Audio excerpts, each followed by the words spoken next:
Assalomu alaykum aziz tumandoshlar. Xabaringiz bor. Muhtaram yurtboshimiz tashabbuslari bilan Yashil makon umumiy loyihasiga start berildi. Yashil makon loyihasi doirasida daraxtlarni nomiga emas, hayotimiz uchun, o'pkamizning tozaligi uchun ekish zarur. Chunki bu o'zimizga, jamiyatimizga, salomatligimizga kerak, deydi muhtaram yurtboshimiz.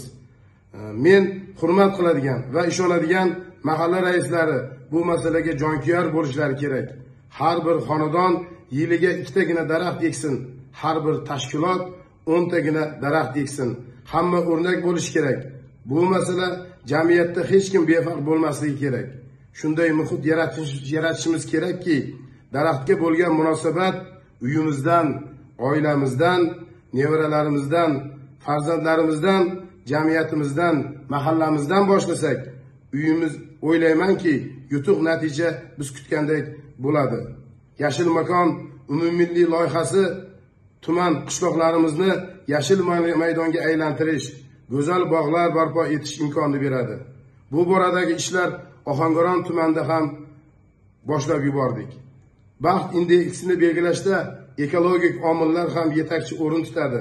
Mustaqil O'zbekistonimizda yashil olam qanchalik katta hududni egallasa, shuncha osmonimiz musaffo bo'ladi. Shuning uchun biz yashil olamni kengaytirish borasidagi bu xayrli loyihalarni faollashtiraylik. Doimo ona tabiat bilan uyg'un va hamohang bo'lib, atrof muhit sofligi va barqarorligini saqlashga intilib keladigan ko'p millatli xalqimiz nomidan biz prezidentimizning ana shu tashabbuslaridan ruh olib, barchangizni, butun el yurtimizni yangi O'zbekiston yashil makonda birga yashaylik degan oliyjanob g'oyani qo'llab-quvvatlashga chaqiramiz. Dono xalqimizda yaxshidan bog' qoladi degan purma'no hikmat bor. Shunday ekan, milliy qadriyatlarimiz sodiq qolgan holda oilada farzand dunyoga kelganda unga atab ko'chat ekish, hashar yo'li bilan bog' barpo yaratish, imoratlar atrofini ko'kalamzorlashtirish kabi ezgu an'analarimizga hamohang tarzda har bir xonadon tomonidan 20 tup ko'chat ekish va o'stirish tashabbusini ilgari suramiz. Shuningdek, har bir fuqaroning to'y va boshqa yaxshi kunlarda nihol ekishni an'anaga aylantirsak, nima deysizlar? Bu g'oyat savobli tadbir emasmi?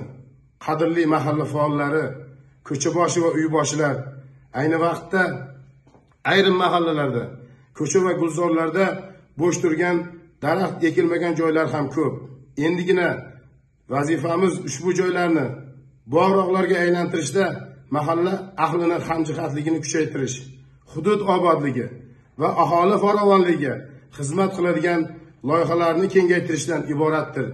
Buning uchun har bir mahalla bog'larni yaratishimiz, yashil hududlarni ko'paytirishimiz, shaxsiy namuna sifatida dastlab o'z xonadonimizdan va ko'chamizni obod qilishimiz, yashil makon umummilliy loyihasiga o'z hissamizni qo'shishimiz zarur. Ekilgan har bir niholni parvarishlash va saqlashda mahalla faollari jonbozlik ko'rsatishi lozim. Buning uchun mahalla yettiligi, ko'cha boshi va uyboshilar hamda xonadon egalarini mas'ul sifatida biriktirish maqsadga muvofiqdir. Aziz mahalladoshlar, sizlarni yangi O'zbekistonning bunyodkor kuchisiz, xalqimiz ko'zlayotgan yuksak marralarga erishishda aql zakovatingiz, g'ayrat, shijoatingiz, ona vatanga bo'lgan sadoqatingiz beqiyosdir.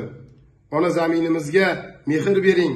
Nurli kelajak uchun bugundan boshlab o'z xonadoningiz, ko'changiz, mahallangizda niholingizni eking va tashabbus ko'rsating.